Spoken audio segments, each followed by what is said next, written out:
আরে কি হয়েছে গো তোমার? ওই পাশের বাড়ির দাদা পাশের বাড়ির বৌদিটাকে বেনারসি শাড়ি এনে দিয়েছে। ওই বেনারসি শাড়িটি যদি তুমি আমাকে না কিনে এনে দিয়েছো না, তাহলে ওই বৌদির সামনে কিন্তু আমি লজ্জায় মুখ দেখাতে পারবো না। আরে দাইতি কাঁদার কি আছে, আমি তোমাকে এক্ষুনি এনে দিয়েছি, তুমি 5 মিনিট দাঁড়াও। কই গো, এই দেখো তোমার জন্য বেনারসি শাড়ি নিয়ে আইছি।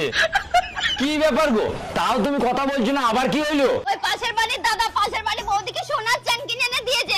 ওই সোনার চেন যদি তুমি আমাকে না কিনে এনে দিয়েছো না, ওই বৌদির সামনে কিন্তু আমি আবারও লজ্জায় মুখ দেখাতে পারবো না। আরে তুমি টেনশন নিচ্ছ কেন, আমি তোমাকে সোনার চেন এক্ষুনি কিনে এনে দিচ্ছি। কই গো, এই দেখো তোমার জন্য সোনার চেন এনেছি।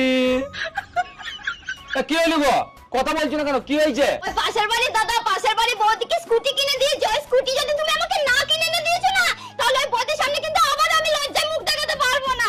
আরে তা তুমি টেনশন নিচ্ছ কেন, আমি এক্ষুনি তোমাকে স্কুটি কিনে এনে দিচ্ছি। কই গো, এ নাও স্কুটির চাবি, আসো না স্কুটি বাইরে